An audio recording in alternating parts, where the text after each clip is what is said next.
중국에서 한국으로 탈북하자고 언니가 말했다.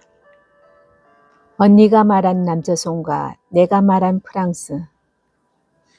언니는 조용히 내 손을 잡고 말했다. 한국으로 가자. 나는 웃으며 대답했다. 한국이 어디야? 그때 선교사님이 옆에서 덧붙였다. 옆에 있는 나라야. 그 말이 내 머리는 빙글 돌았다. 옆에 있는 나라? 나는 언니의 얼굴을 바라보았다. 언니는 웃으면서 남조선으로 가자. 그 소리가 내 귓속에 울렸다. 남조선이? 나는 정말 몰라서 물었다. 그 이름은 많이 들어봤지만 늘 위험하고 못 사는 나라라고만 배웠기 때문이다. 선교사님은 같은 말을 쓰는 사람들이 사는 곳이야. 나는 멍해졌다. 같은 말? 그런데 왜 나는 그 나라를 전혀 모를까? 언니는 내 손을 잡으며 말했다. 거기 가면 자유롭게 말할 수 있고 자유롭게 세계 여행도 갈 수 있고 내 집도 있어. 허락 없이 갈 수 있다는 말에 내 심장이 쿵 내려앉았다. 혹시 내가 알고 있던 세상이 전부가 아닐지도 모른다고. 나는 그때는 몰랐다. 하지만 하나님은 이미 나를 자유의 길로 인도하고 계셨다. 신명기 20장 전쟁에 관한 규정. 원수를 치러 싸움터에 나갔다가 적군이 너보다 많은 말과 병거를 몰고 나타나더라도 두려워하지 말라. 너희를 애굽 땅에서 올라오게 해주신 하나님 여호와께서 너희 편에 서 주신다. 싸움이 어울리기 전에 제사장은 나서서 그린들에게 이렇게 말하여라. 너 이스라엘은 들어라. 오늘 너희는 원수를 치러 싸움터로 나간다. 겁내지 말라. 두려워하지 말라. 도망치지 말라. 원수를 앞에 두고 떨지 말라. 너희 하나님 여호와께서 너희와 함께 진격하시어 너희의 원수를 쳐주시고 너희에게 승리를 안겨주실 것이다. 다음으로 장교들은 군인들에게 이렇게 말하라. 너희 가운데 새 집을 짓고 그 집을 아직 하나님께 봉헌하지 못한 사람이 있느냐? 그런 사람은 집으로 돌아가거라. 싸움터에 나갔다가 죽어 남이 그 집을 봉헌하게 할 수 있겠느냐? 포도원을 새로 갖고 놓고 아직 맛도 보지 못한 사람이 있느냐? 그런 사람은 집으로 돌아가거라. 싸움터에 나갔다가 죽어 남이 그 맛을 보게 할 수야 있겠느냐? 약혼만 해놓고 아직 결혼하지 못한 사람이 있느냐? 그런 사람은 집으로 돌아가거라. 싸움터에 나갔다가 죽어 남이 그 여자와 결혼하게 할 수 있겠느냐? 장교들은 또 이렇게 군인들에게 일러주어라. 두려워 겁나는 사람이 있느냐? 그런 사람도 집으로 돌아가거라. 그런 사람이 있으면 전후의 사기만 떨어진다. 장교들이 군인들에게 이렇게 말하고 나면 지휘관들을 그들 앞에 배치하여 지휘하게 하여라. 어떤 성에 접근하여 치고자 할 때에는 먼저 화평하고자 외쳐라. 만일 그들이 너희와 화평하기로 하고 성문을 열거든 너희는 안에 있는 백성을 모두 로무자로 삼아 부르라. 만일 그들이 너희와 화평할 생각이 없어서 싸움을 걸거든 너희는 그 성을 포위 공격하여라. 너희 하나님 여호와께서 그 성을 너희 손에 붙드실 터이니 거기에 있는 남자를 모두 칼로 쳐 죽여라. 그러나 여자들과 아이들과 그 밖에 그 성 안에 있는 모든 것들은 전리품으로 차지하여도 된다. 너희 하나님 여호와께서 너희 원수들에게서 빼앗아 주시는 전리품을 너희는 마음대로 쓸 수가 있다. 여기에 있는 민족들이 성읍이 아니고 아주 먼 데 있는 성읍들에게는 모두 그렇게 해야 한다. 그러나 너희 하나님 여호와께 유산으로 받으니 민족들의 성읍들에게서는 숨쉬는 것을 하나도 살려두지 말라. 그러니 헷족, 아모리아족, 가나안족, 브리스족, 히족, 여부스족은 너희 하나님 여호와께서 명령하신 대로 전멸시켜야 한다. 살려두었다가는 그들이 자기 신들에게 해올리는 발칙한 일을 너희에게 가르쳐 주어 너희가 너희 하나님 여호와께 죄를 짓게 될 것이다. 한 성을 함락시키려고 포위 공격하는데 오랜 세월이 걸리더라도 거기에 있는 나무를 도끼로 마구 찍어내지는 말라. 나무에 여는 것을 따먹어야 할 텐데 찍어내면 되겠느냐. 들에 서 있는 나무가 사람처럼 너희를 피하여 성 안으로 들어갈지 없지 않느냐. 너희는 어떤 나무가 과일을 맺지 않는 나무인지 알 것이다. 그런 나무는 찍어버려도 된다. 너희는 그런 나무를 성을 공락하는 기구를 만들고 너희에게 항거하는 성읍을 기어이 함락시켜야 한다. 신명기 21장 살인사건과 결혼과 불효자식에게 대한 규정. 너희 하나님 여호와께서 너희에게 주시어 차지하게 하신 땅에서 누구에게 살이 되었는지 알 수 없는 사람의 시체가 발견될 경우에는 너희를 대표하는 장로들과 재판관들이 나가서 그 시체가 있는 곳에서 주변 성읍들에 이르는 거리를 재어라. 그리하여 그 시체에서 가장 가까운 성읍이 어느 성읍이든 그 성읍의 장로들이 아직 멍에를 메고 일한 적이 없는 어린 암송아지를 끌어와 물이 늘 흐르는 골짜기로 끌고 내려가서 보습을 대본 적이 없는 곳을 찾아 거기 물가에서 그 암송아지 목을 찍어라. 그러면 그때 레위인의 후손 제사장들이 나설 것이다.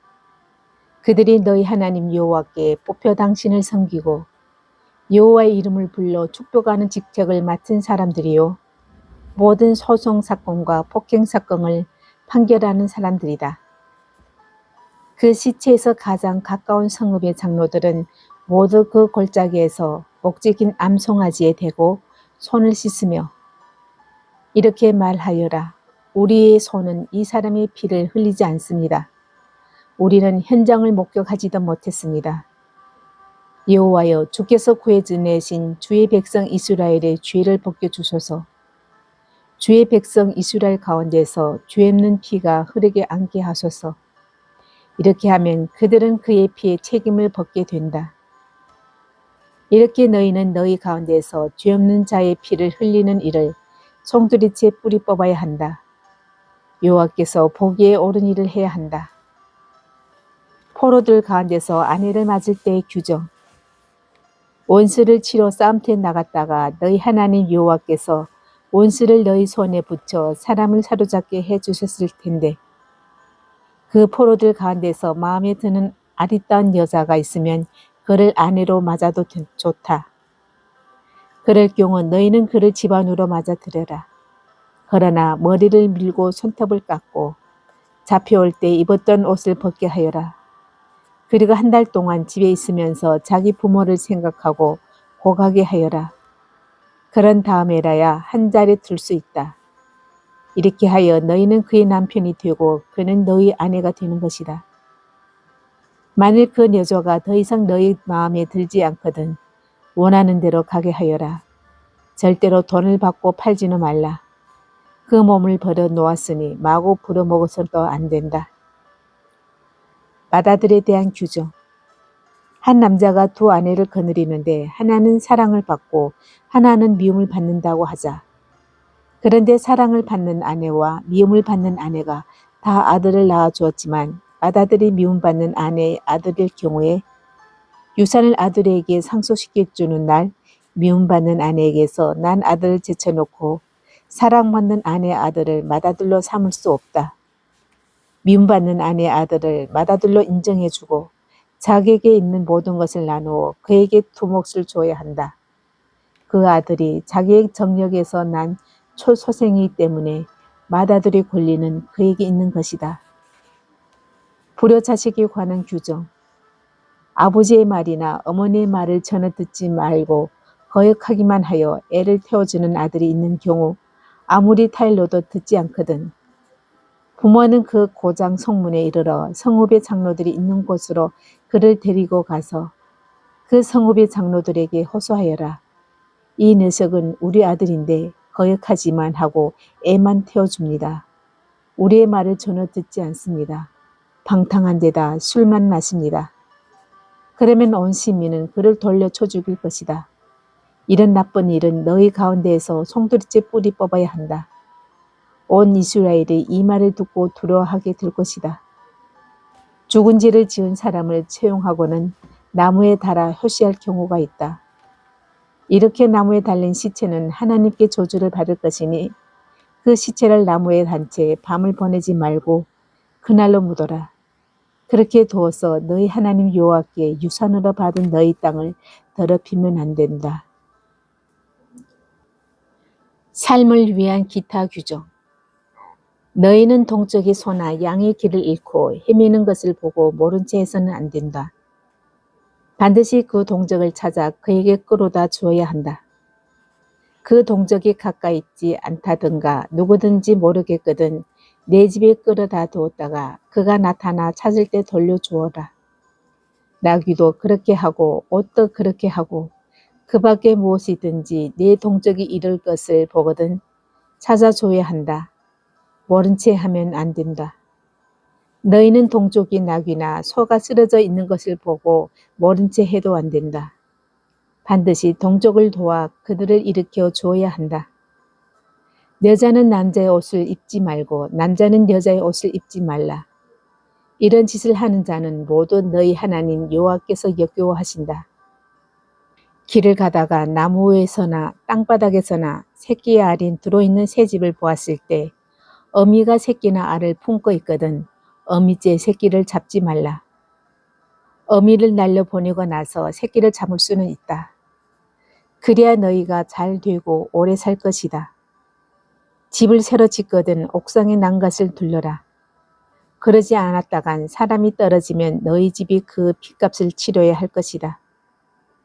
너희는 포도원에 다른 씨를 뿌리지 말라. 씨를 뿌려 거둔 곡식과 포도 소출이 모조리 손도 댈 수 없게 되리라. 소와 나귀를 한 멍이에 메어 밭을 갈지 말라. 털실과 모실을 섞어 짠 옷을 입지 말라.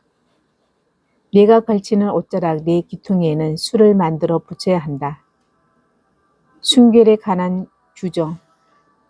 누구 아내를 맞아 한 자리에 들고 실어져서 이 여자를 아내로 맞아 가까이 하고 보니 처녀가 아니다 하고 누명을 씌워 고발했을 경우에 그 여자의 부모는 그 여자가 처녀였다는 증거를 가지고 성문께로 나가 그 성읍의 장로들에게 계시해야 한다. 그리고 그 여자의 아버지는 장로들에게 진술하여라. 나는 나의 딸을 이 사람에게 아내로 주었는데 이 사람은 내 딸이 실어줬다고 하여 이렇게 고발했습니다. 내 딸이 처녀가 아니었다는 것입니다. 여기에 내 딸이 처녀였다는 증거가 있습니다. 이렇게 말하고 딸이 자려옷을 그 성읍의 장로들 앞에 펴 보여라. 그러면 성읍의 장로들은 그를 잡아 때리고 이스라엘의 처녀들에게 누명을 씌운 대가로 벌금 100세겔을 여자의 아버지에게 물어주게 하여라. 그는 그 여자를 내보내지 못하고 평생 데리고 살아야 한다. 그런데 그 고발이 사실이어서 그 여자가 처녀였다는 것이 입증되지 않으면 그 여자를 아버지 집문 앞에 끌어다 놓고 친정에 있는 성읍의 시민들이 돌려쳐 죽일 것이다. 그는 제 아버지 집에 있을 때 몸을 더럽혀 이스라엘에게서는 생각할 수도 없는 짓을 저지른 것이다. 이런 부정한 짓을 너희 가운데에서 송두리째 뿌리 뽑아야 한다.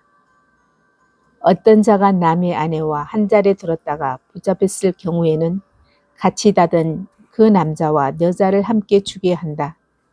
이런 부정한 짓을 이스라엘에게서 송두리째 뿌리 뽑아야 한다. 약혼한 남자가 있는 처녀를 다른 사람이 성읍 안에서 만나 같이 잤을 경우에는 둘 다 그 성읍 성문 있는 데로 끌어내다가 돌려쳐 주게 한다. 그 처녀는 성읍 안에서 당하면서도 소리를 지르지 않았기 때문에 죽일 것이요. 남자는 이웃의 아내를 범했기 때문에 죽일 것이다. 이런 부정한 짓을 너희 가운데서 송두리째 뿌리 뽑아야 한다. 약혼한 남자가 있는 처녀를 다른 남자가 들에서 만나 겁탈했을 경우에는 그 여자를 겁탈한 남자만 죽어야 한다. 그 처녀는 죽을 죄를 지은 것이 아니므로 손댈 것까지는 없다. 이것은 이웃에게 맞아 죽는 것과 똑같은 경우이다.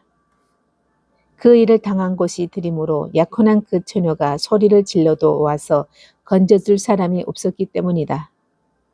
한 남자가 약혼하지 않은 처녀를 만나 억지로 함께 자다가 붙잡힌 경우에는 그 처녀와 잔 남자가 처녀의 아버지에게 옵세게를 물어야 한다. 그리고 그 몸을 버려 놓았으므로 내보내지 못하고 평생 데리고 살아야 한다. 제 아버지 부인을 아내로 맞을 수 없다. 누구도 아버지 이불자락을 들치지 못한다.